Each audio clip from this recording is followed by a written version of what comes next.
bastante fascinante porque implica no solamente mejoramiento, sino que mejoramiento con una perspectiva de fisiología. Ahora, ¿ustedes están viendo la pantalla que dice recursos genéticos de frijol? Sí, señor. Perfecto, ok. Es correcto. Entonces, siendo la cuarta y la última sesión de esta serie de seminarios, este día nos dedicamos a las otras especies, las especies hermanas dentro del género de Phaseolus. A ver, Carolina Lozano, usted está pendiente de gente que llega y necesita entrar, ¿ok? Sí, señor, ya los estoy admitiendo a todos, sí, señor. Muchas gracias. Entonces, seguramente ustedes saben que CIAT mantiene un banco de germoplasma bastante amplio. Tiene la colección más grande en el mundo de frijol del género Phaseolus. Hay 5 especies cultivados de Phaseolus. Tenemos el frijol común, Phaseolus coccineus, que es de clima frío, Phaseolus dumosus también, que es de clima frío, a veces se llama frijol de todo el año. Phaseolus acutifolius, en inglés se dice kepari, o en Nicaragua se dice frijol dulce.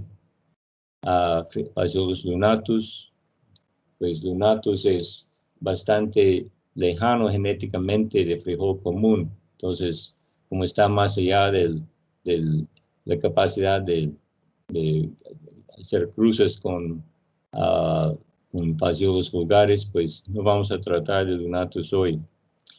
Pero además de eso, pues en el banco de CIAT hay un gran número de especies silvestres.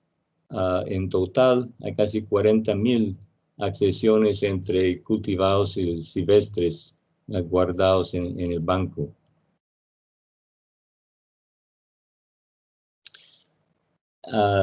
Pues cualquier especie o grupo de especies se puede estructurar conceptualmente en términos de acervos primarios o secundarios o terciarios. El acervo primario consta en el caso de frijol, pues del mismo Phaseolus vulgaris.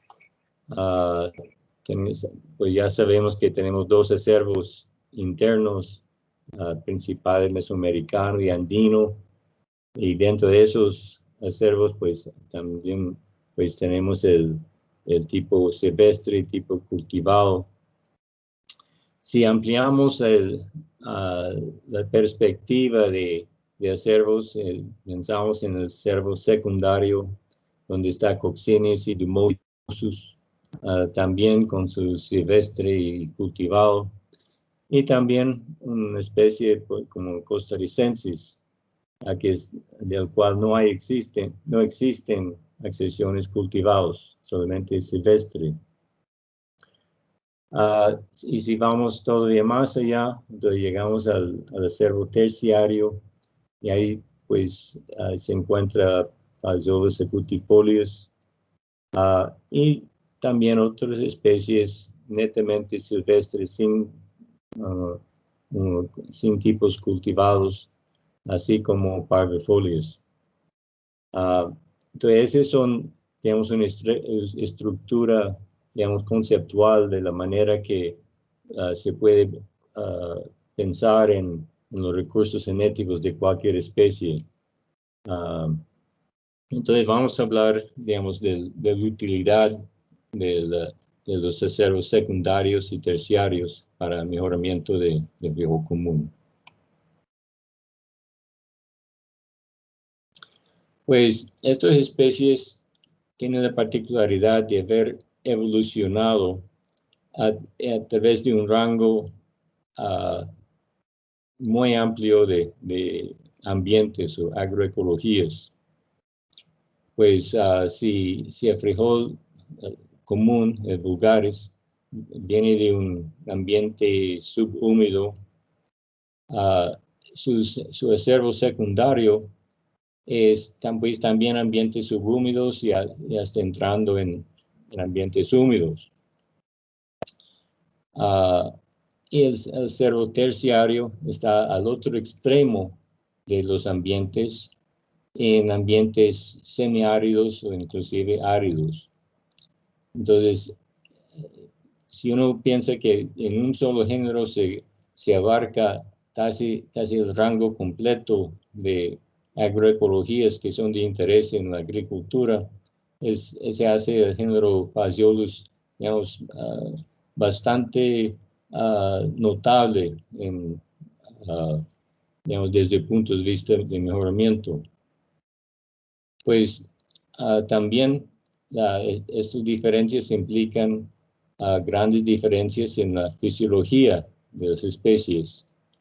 Pues si en el acervo secundario con Coccineus y Dumosus, pues ellos son de gran biomasa. Son mayormente trepadores, algunos tipos 3, pero suelen ser de una gran biomasa con poco índice de cosecha, o sea, su inversión de biomasa está más bien en la parte vegetativa. Por tener origen en ambientes húmedos, frecuentemente han sido utilizados como fuentes de resistencia para los hongos. Y si volvemos al lado derecho, al acervo terciario, cultifolios, pues tiene relativamente poca biomasa, pero un buen índice de cosecha.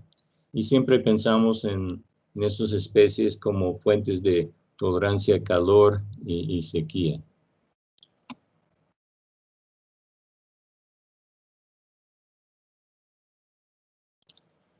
Entonces, con estas reflexiones sobre los ambientes, las agroecologías muy contrastantes, vemos que las especies de Phaseolus son contrastantes también en su balance vegetativo reproductivo.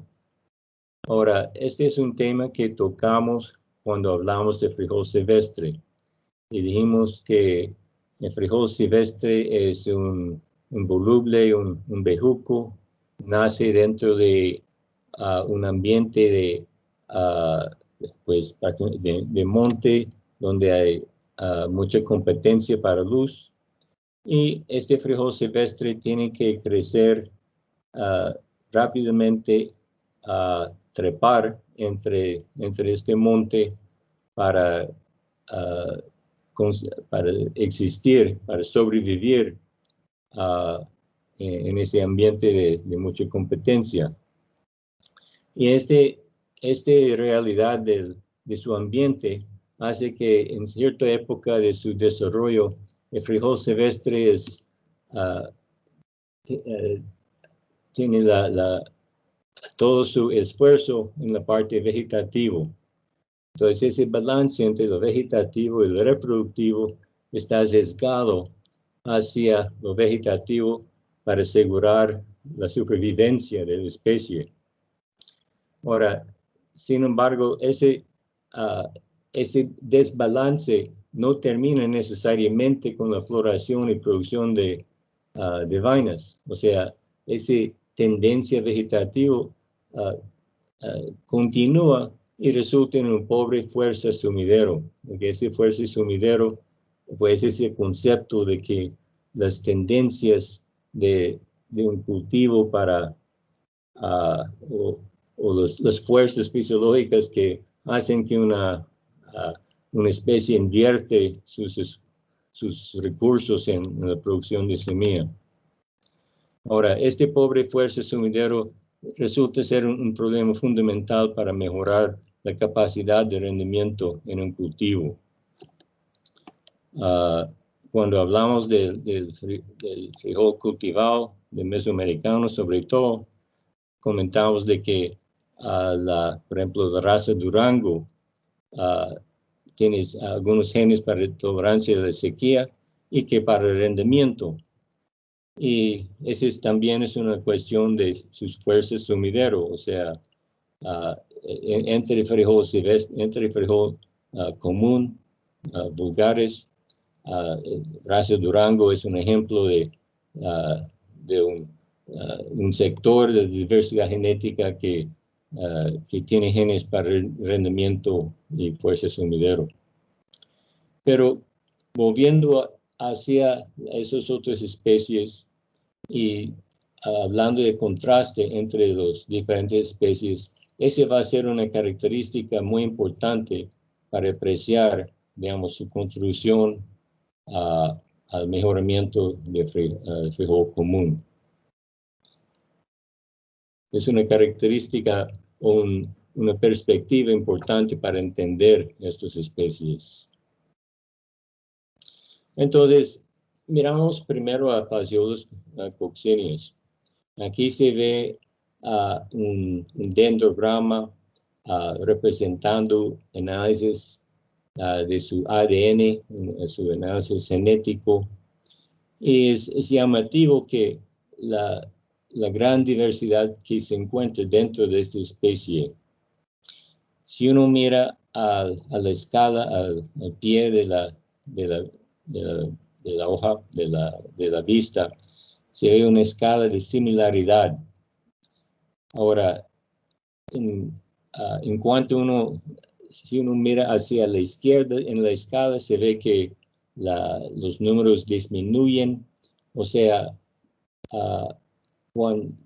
si uno tiene un puente de un grupo genético hacia otro, la altura de ese puente es una medida de su disimilaridad, o sea, su distancia genética. Es interesante que uno puede tener, digamos, diferentes grupos de coccineus que tienen similaridad de solo 80 o inclusive casi 70% de diferencia o de similaridad. Entonces, eso significa que dentro de la misma especie hay grandes diferencias genéticas que pues, no se ha explorado sistemáticamente. No sabemos, digamos, qué implica esas diferencias en términos de su utilidad en mejoramiento.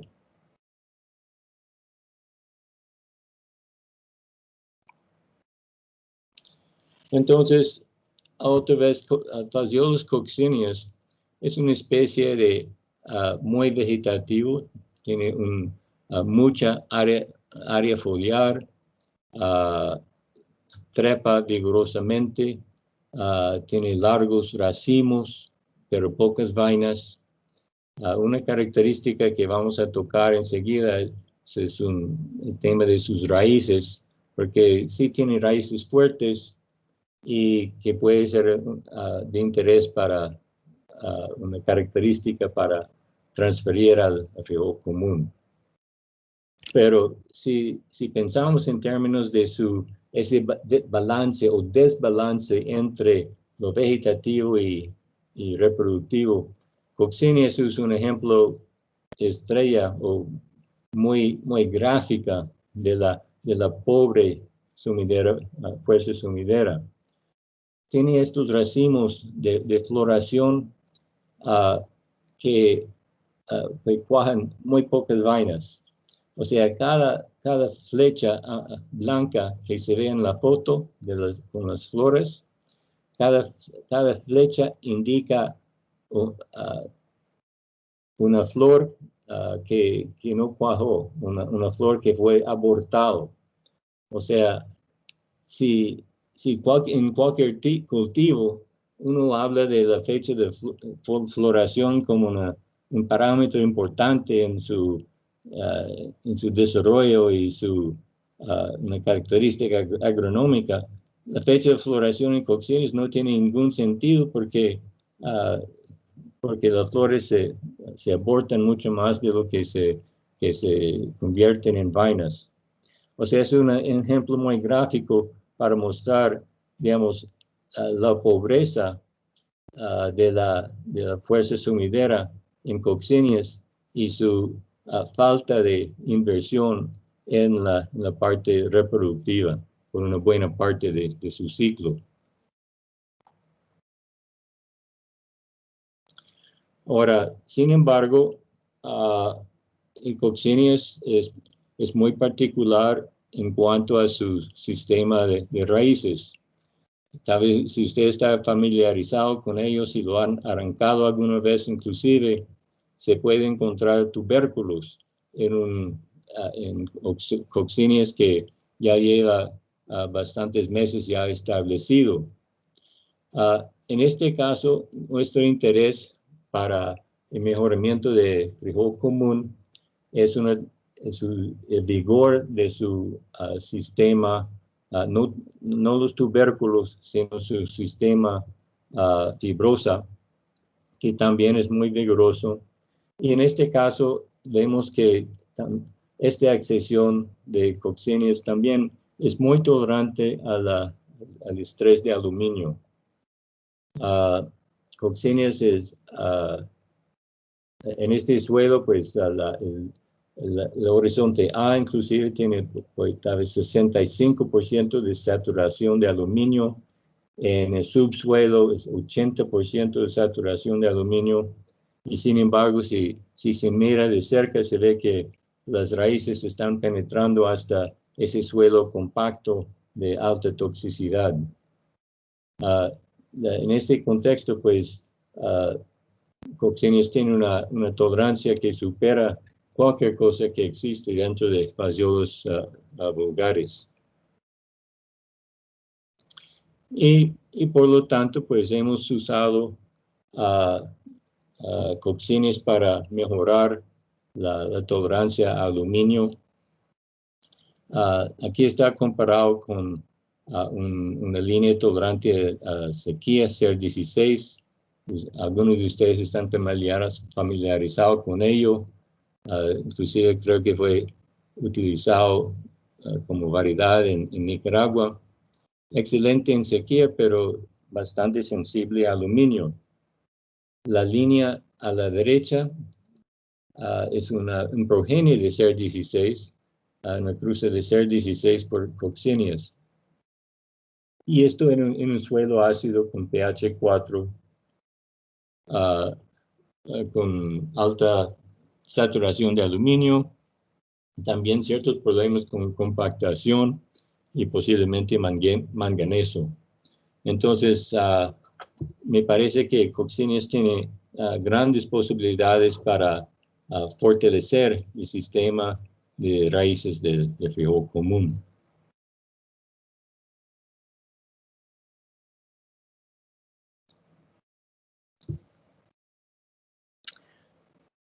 Ahora, además de la tolerancia a aluminio como una característica, parece que las raíces de Coccinius también tienen una capacidad de penetrar al suelo compacto. Así como vimos en el hace dos vistas, el Coccinius estaba penetrando hasta el subsuelo, que es arcilloso y muy compacto. Aquí estamos viendo los resultados de un estudio hecho en el invernadero. Ahora, usted ve que una línea señalada con la flecha, es decir, línea ALB91. Esa es una línea interespecífica derivada precisamente de CER16 y Coccinius. Aquí está comparado con otras líneas puramente de tipo vulgaris. Los datos que se ve acá fueron derivados de un estudio con plantas creciendo en tubos de suelo, como se ve a la izquierda. Y estos tubos tienen una barrera introducida al nivel de la flecha. O sea, esa barrera es una capa de cera. O sea, representa un obstáculo para el crecimiento de las raíces. Y algunos genotipos son capaces de penetrar esa capa de cera y otros no. Entonces, el parámetro, el dato que se ve en la tabla es el porcentaje de raíces que han penetrado la capa de cera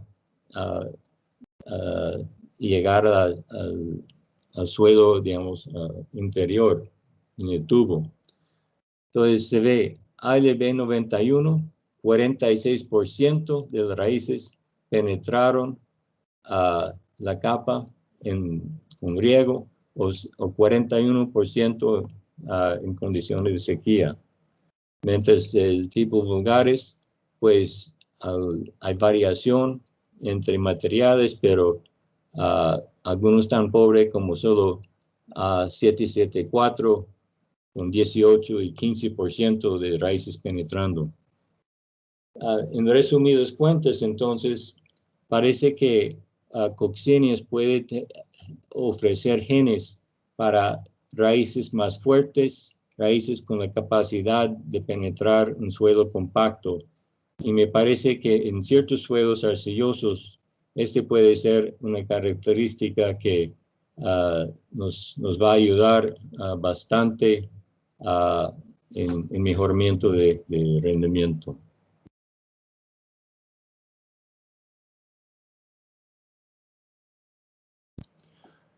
Otra característica indispensable para una buena nutrición de la planta son los pelos sobre las raíces,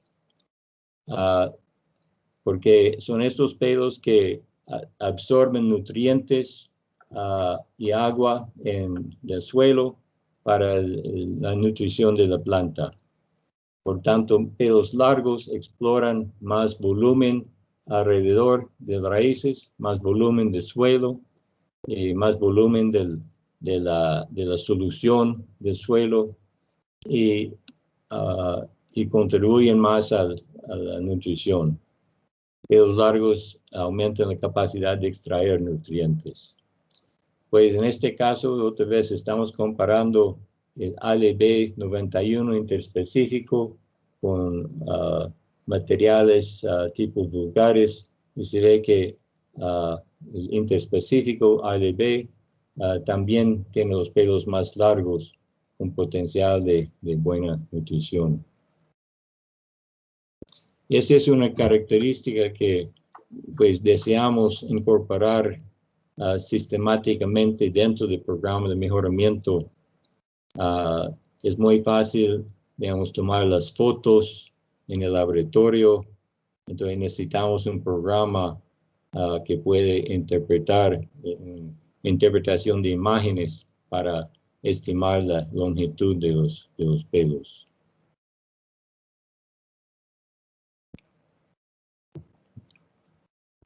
Entonces, hace unos años, pues estamos trabajando para combinar tolerancias al estrés abiótico, estrés de sequía y estrés de bajo fósforo. Y esas líneas llevan el código BFS, eso significa baja fertilidad, sequía. Uno de ellos fue lanzado como variedad en Nicaragua, se llama interproductivo sequía. Y si miramos al pedigrí de BFS 81, ese combina SER16, RCB 593, BFS 32, otro BFS, y ALB 91. Entonces, sospecho que ya estamos viendo un impacto de Coccineas sobre el rendimiento de material ya en manos de agricultores. Este material es capaz, digamos, cuando material élite produce tal vez 750 kilos, el BFS 81 es capaz de producir 900 kilos, o un aumento de 20%. Dicho sea de paso, es un rojo pequeño. Otra especie que no hemos usado tanto, pero es Phaseolus dumosus. en su hábito de crecimiento, muy parecido a Coccinius, muy vegetativo. También pues, ha servido como para una fuente de tolerancia a la ascoquita y también una fuente de alto hierro.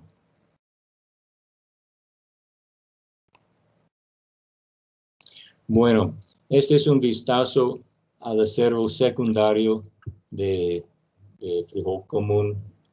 Como digo, lo vemos como pues, una posible fuente para resistencia a ciertos hongos y también, sobre todo, para sus características de raíces para fortalecer el sistema radicular. Ahora, volvemos nuestra atención hacia el acervo terciario, al lado derecho. Eso abarca, digamos, especies como acutifolias y parvifolias.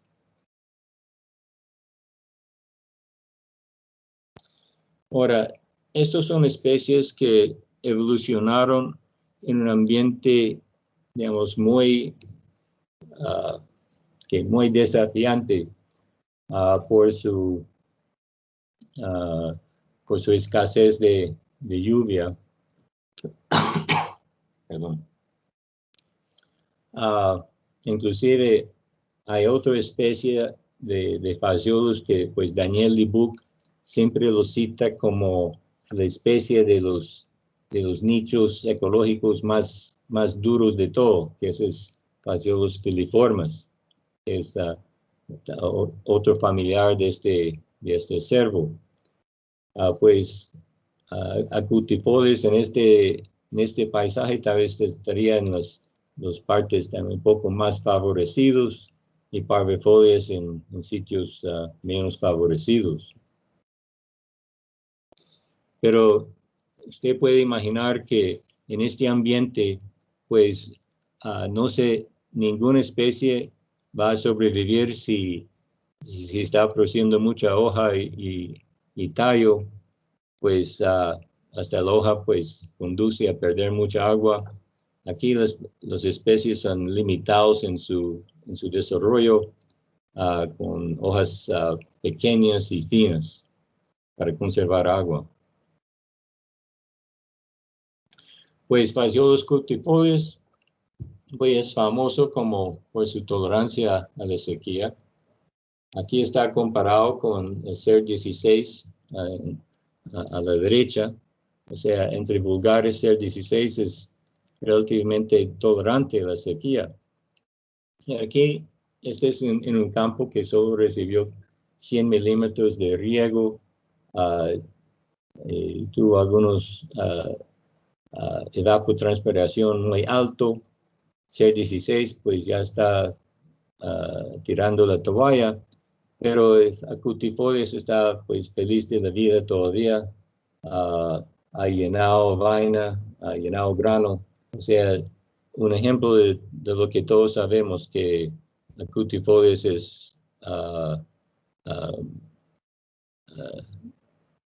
una excelente opción en las condiciones de alto estrés. Aquí otro ejemplo tomado de Nicaragua hace unos años. Este campo apenas tuvo 65 milímetros de lluvia. La foto del lado izquierdo, ese fue un campo de frijol totalmente perdido. Al lado derecho se ve el sorgo también a punto de tirar la toalla. Y aquí está una matica de cutifolios que, pues, si no está feliz, pues está sobreviviendo y ilustra su enorme capacidad de sobrevivir en estos ambientes muy marginales. Pues en CIAT, hace varios años ya, tal vez 20 años o 25 años atrás, un colega estaba haciendo muchos cruzamientos entre frijol común y acutifolios. Y estaba utilizando un sistema de mejoramiento fue bastante trabajoso, pero se llama retrocruces por congruencia. ¿Qué implica eso? Pues se inicia así, al lado izquierdo acá, cruzando fasciolos vulgares con acutifolios. Inmediatamente, pues, se vuelve a cruzar con vulgares, después se vuelve a cruzar con acutifolios, se vuelve a vulgares, se vuelve a acutifolios, generación tras generación.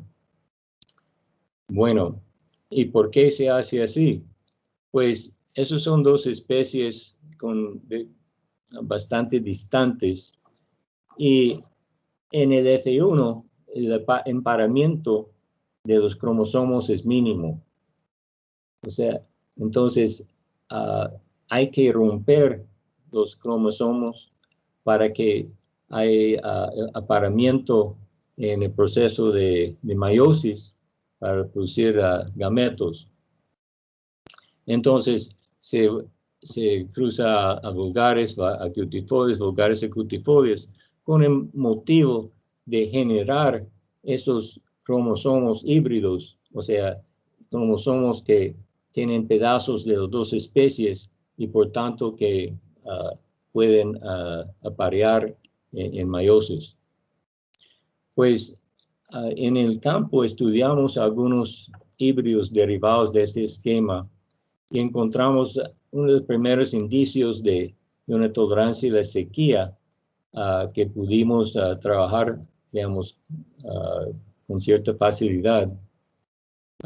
Aquí en la foto que marca interespecífico, pues se ve una línea interespecífico que mostraba una marcada tolerancia a la sequía en términos de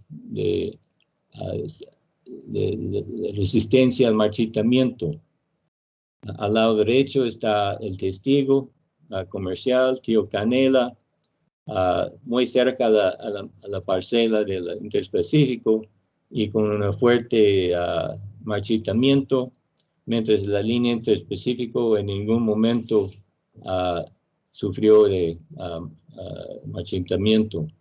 También en las vainas del interespecífico vimos que la producción fue normal y aparentemente las vainas inclusive se alargaban rápidamente. Ese fue tal vez el primer indicio de la posibilidad de recuperar tolerancia a la sequía desde acutifolios para frijol común. Pues acutifolios, la mayor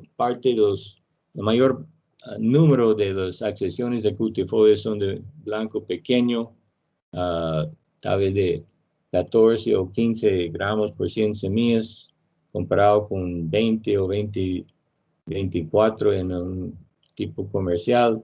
Aquí el interespecífico INB 841 tiene semilla que si no es de un color útil, por lo menos es de un tamaño comparable con el comercial.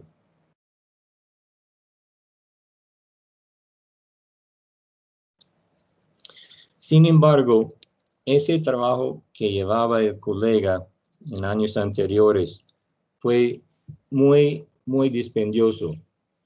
¿Por qué? Como estas dos especies son de una distancia genética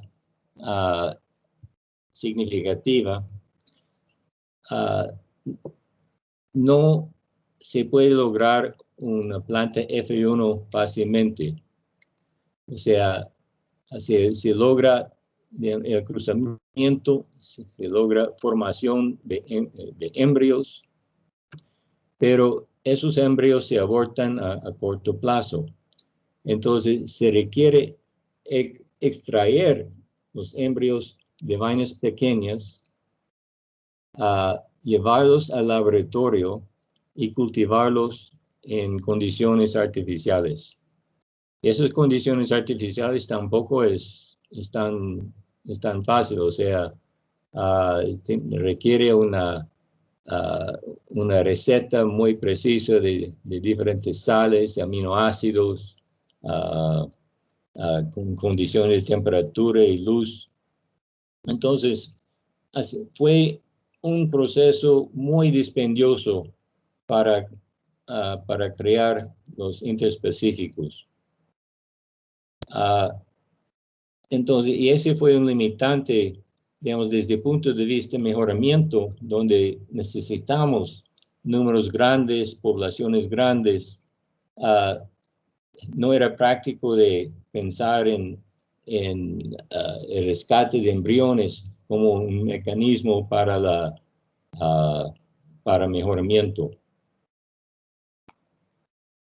Y ese fue el limitante realmente en aprovechar acutifolias o parvifolias en mejoramiento. Sin embargo, uno de los asistentes aquí en Seattle estaba dando seguimiento a los cruzamientos interespecíficos y hizo una polinización sobre una planta interespecífica, o sea, una planta que ya llevaba este proceso por varios años. Lo polinizó con cutifolios y encontró que en esa planta las semillas formaban más o menos normalmente. O sea, usted puede apreciar a través de la vaina que aquí se ve 3 semillas formando, y esos son semillas híbridas.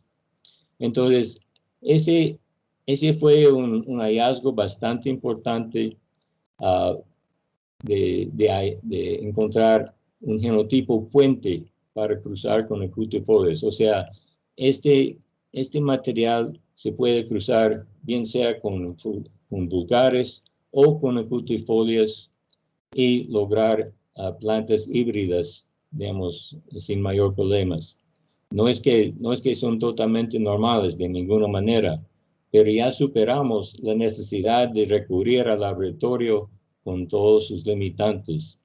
Y ya era posible pensar en mejoramiento de campo, digamos, con poblaciones de mayor tamaño. Ahora, hago una pregunta acá. ¿Qué es diferente en esta planta? Pues usted dirá que esa planta pues, parece bastante normal. Y eso es lo que lo hace diferente, que es una planta normal. O sea, es un interespecífico con parvifolias y es cosechado en un campo donde casi pues todas las familias típicamente vulgares estaban, digamos, sobrecrecidos. O sea, casi se puede decir que se iban en vicio. O sea, era un campo muy fértil, una época muy lluviosa, digamos, días muy opacos. O sea, todo lo que conduce a que el frijol se vuelve vegetativo y produce hojas y bejucos. Digamos, esta línea interespecífica resistió eso y se mantuvo un buen porte. Entonces, esta es una planta derivada de Phaseolus parvifolias. Como repito, es una especie del desierto y una especie que busca producir su semilla rápidamente en ese ambiente desierto en vez de producir tallos y hojas. Entonces, cuando aprovechamos esas características en un ambiente favorable, también mantiene, digamos, su tipo de planta y su tendencia a enfocar en producción de semilla. Y vemos que tiene una buena sincronización en sus procesos de producir semilla. O sea, cuando estamos seleccionando plantas en el campo, ¿qué es que buscamos? Pues sí, queremos plantas que pues en su época pues produjeron sus hojas, produjeron sus vainas, sus flores, sus vainas, pero en algún momento queremos que la planta deja de florecer, deja de producir más hojas y que se enfoque sobre la producción de semilla, que dedica toda su energía en llenar grano, y eso es sincronización. Y eso es, creo que, lo que estamos viendo con líneas derivadas de parvifolias y cultifolios. Y este es un ejemplo. Esos son una serie de líneas hermanas con muy buena sincronización. Cumplieron su ciclo, llenaron sus vainas, sus semillas, y ya están listos de cosechar. Pero aquí al fondo de la foto se ve otros materiales que todavía tienen hoja, pues dolor de cabeza para un productor para cosechar. A ver, yo creo que allá en el sur de Costa Rica, donde siempre tiene tanto problema con materiales que no guardan, que no mantienen su arquitectura en esas condiciones, yo creo que esos genes tal vez pueden ser muy útiles para esos ambientes.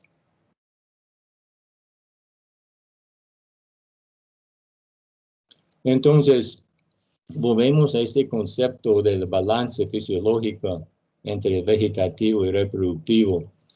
Las especies del acervo terciario tienen otro balance fisiológico que está sesgado hacia lo reproductivo en vez de lo vegetativo.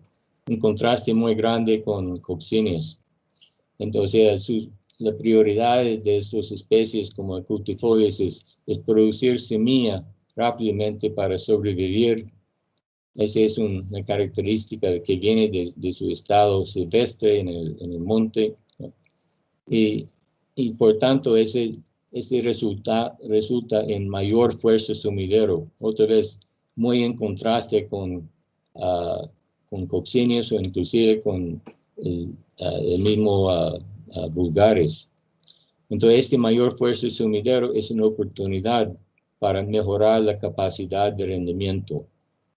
Yo creo que eso es donde yo veo tal vez la mayor opción, la mayor valor en estos específicos, está en su capacidad de mejorar rendimiento. Y de hecho, muchas de las líneas que estamos viendo tienen una calidad de grano que es impresionante. Muy bien llenado, 6 o más semillas por vaina.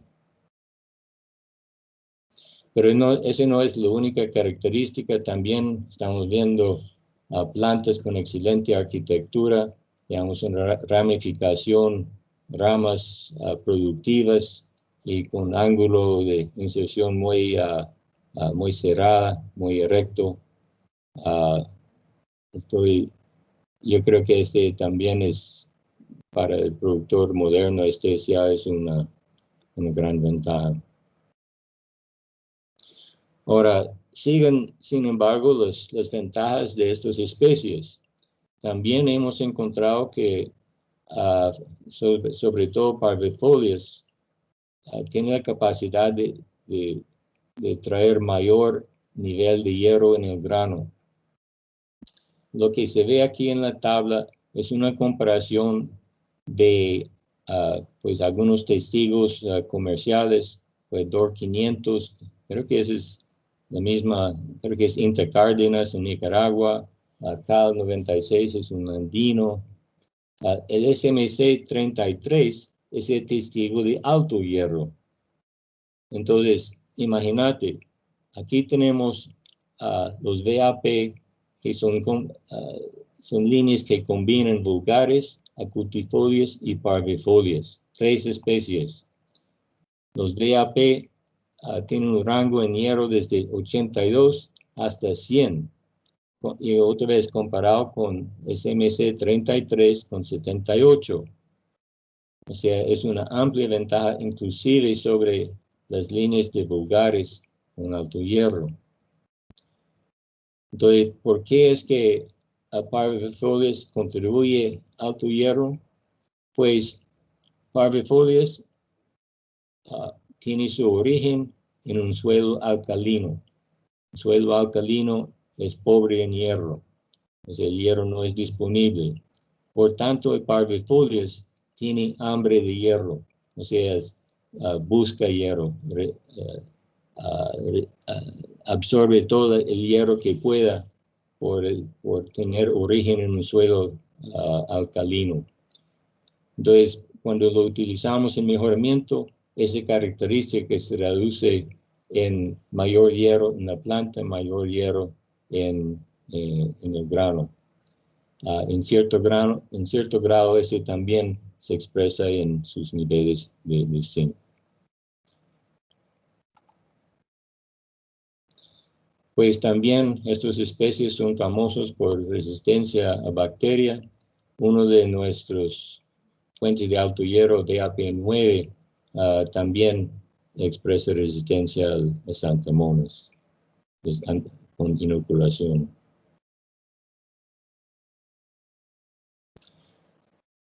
Ahora, otra característica de esas especies desérticos parece ser que tienen más opción de resistencia a insectos.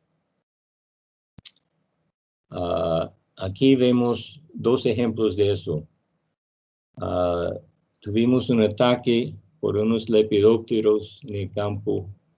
Es la foto que en el centro de la vista se ve que las larvas estaban consumiendo hojas, dejándolo como casi sin clorofila.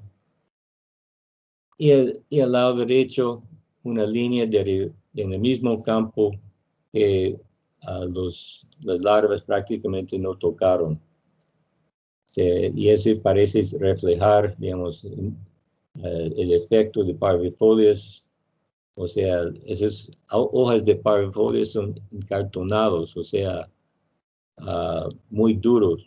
Me parece que ese se transfirió hacia su progenie interespecífico, que no fue preferido por los larvas.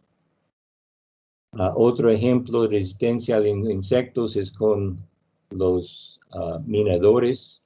Está en el lado izquierdo de la foto. Ustedes conocen pues los minadores, o sea, la mosquita oviposita en las hojas. Las larvas desarrollan y hacen canales en toda la lámina de la hoja. Pues accesiones de cutifodes son altamente resistentes y ha sido posible transferir esa resistencia hacia materiales interespecíficos. No es una plaga de gran importancia, pero sí es de mucho interés para el mejoramiento, sobre todo porque ese mosca del minador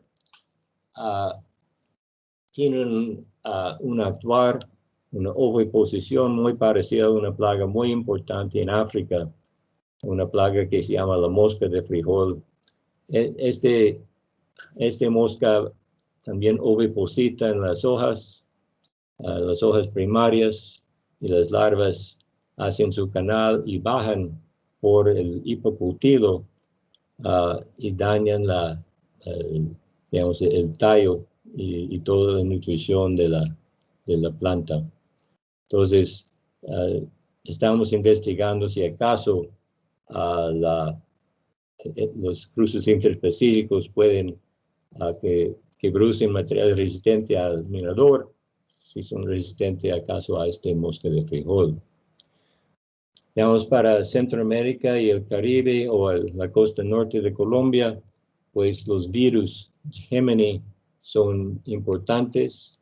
Hace años estamos manejando estos virus con resistencia propiamente para el virus, pero también estos virus son bastante peligrosos, son bastante traicioneros, se puede mutar, se puede crear variaciones que superan la resistencia varietal.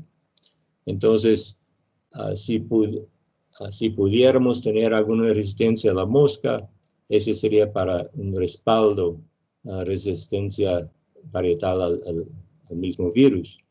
Y de hecho, se ha encontrado grandes diferencias en preferencia, no preferencia ante cenosis entre accesiones de cutifolios.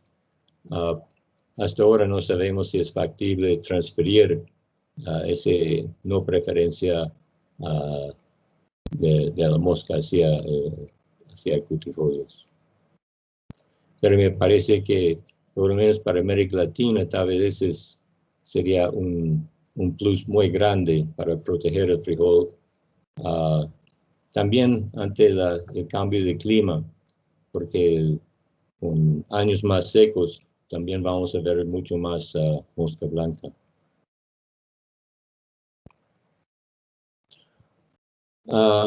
Obviamente estas especies son de interés para las altas temperaturas, cambio de clima.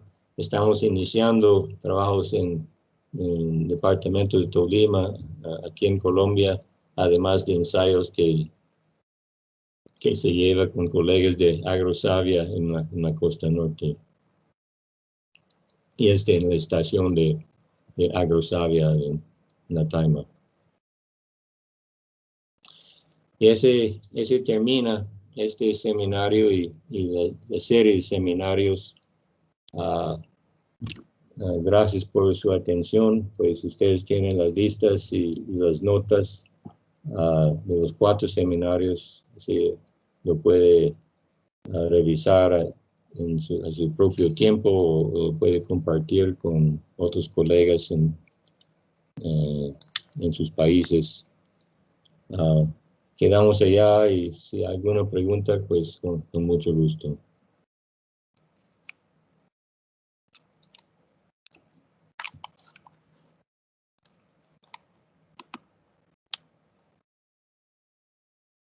A ver, Ángela Miranda. Sí, buenos días, doctor, mucho gusto. Primero que nada, pues gracias por toda la información que nos ha presentado durante estos seminarios. Pues es muy interesante todo lo que ha presentado. Y ahorita, pues yo quisiera saber de esas líneas BAP, si es posible que nosotros pudiéramos tener semilla de esas líneas en los próximos envíos. Y segundo es si esas líneas no han sido de ninguna manera evaluadas, si se les ha corrido el marcador para mosaico dorado. Solamente. Ok. Si está disponible, creo que sí, deberíamos tener semilla certificada. Tengo que confirmar eso. Esa sería la única duda. O si no lo tenemos una siembra en el campo en este momento, podemos meterlos de una vez. Y sí, eso puede ser disponible. Y si están analizados por los marcadores, por lo menos sí tienen el BGM1, no tienen otros genes que son necesarios para buena resistencia, pero por lo menos tienen el BGM1.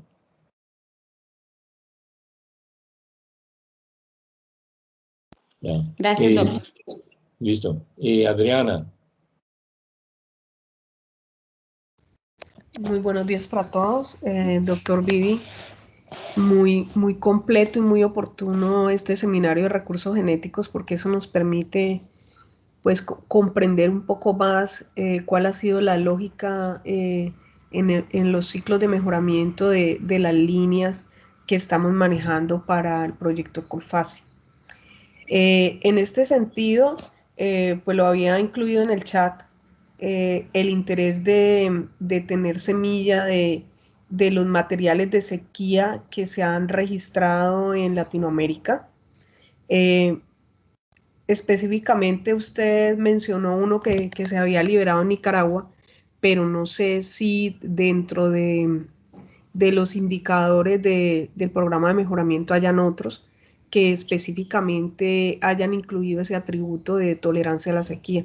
Para el proyecto Colfasi sería bien importante que pudiésemos contar con evaluaciones de estas variedades, porque alguna de las alternativas que no podríamos descartar de plano es que estas variedades que ya se registraron en otros países pues tengan una eficiencia agronómica suficiente para que pudiésemos registrarlos también en Colombia. Adicionalmente, pues quería comentarle que tenemos mucho interés en avanzar en los siguientes ciclos con los materiales de semilla grande. Nosotros hemos corroborado en las evaluaciones en 4 localidades que algunos de los genotipos de semilla grande que nos enviaron de su programa siguen manteniendo ese atributo.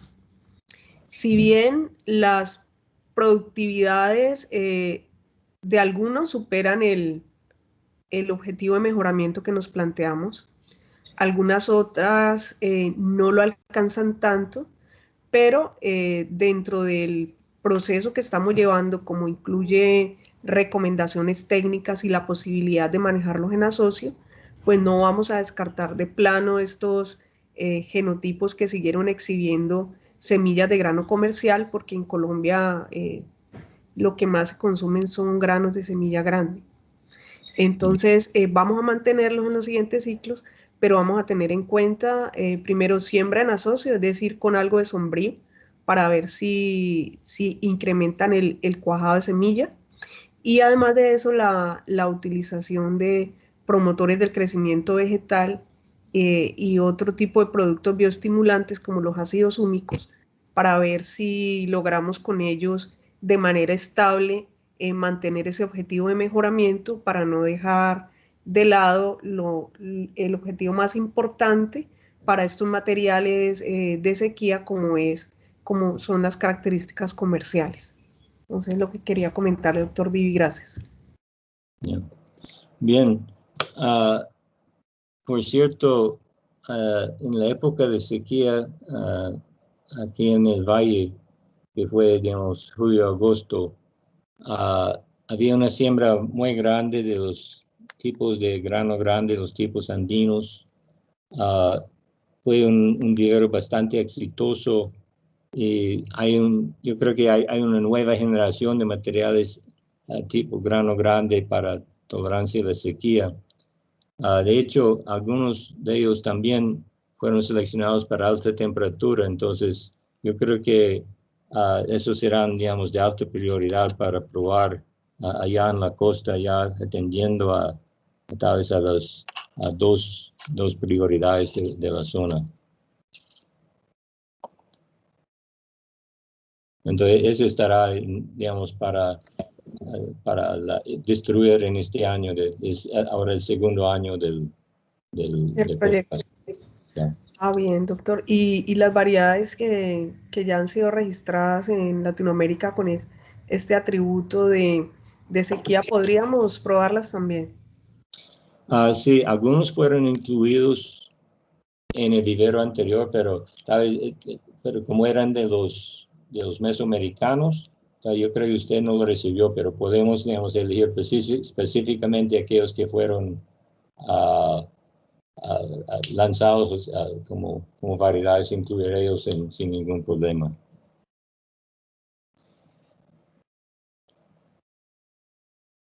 No hay problema, ya.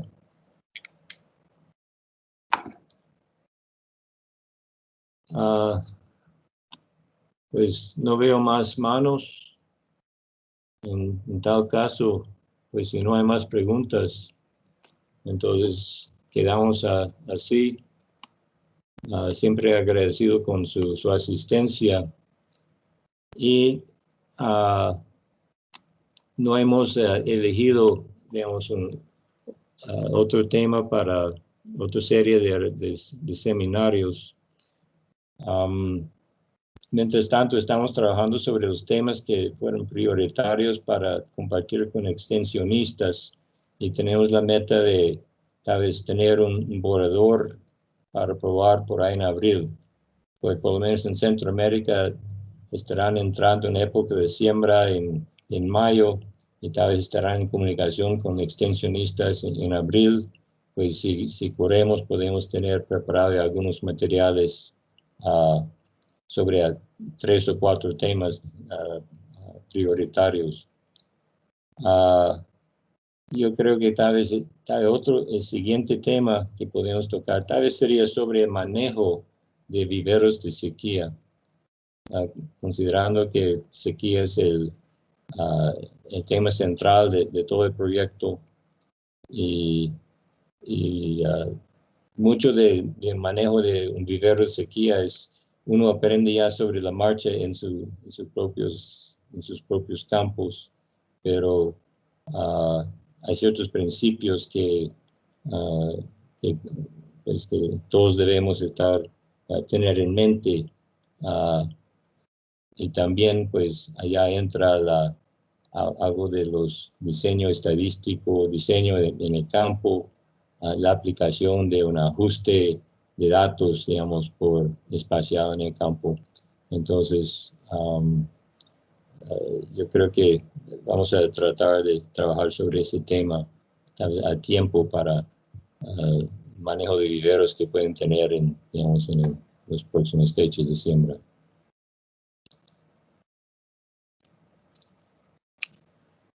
Entonces, de nuevo, muchas gracias por su atención. En cualquier momento que tienen preguntas, inquietudes, pues nos hacen saber.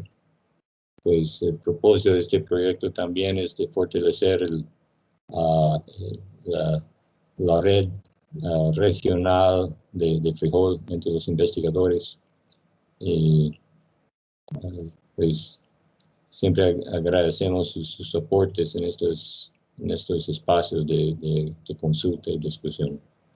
Entonces, que tengan muy buen día, que sigan cuidándose de la pandemia y nos vemos en otra oportunidad.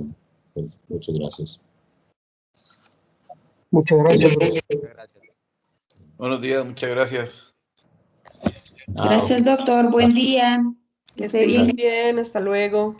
Gracias, chao.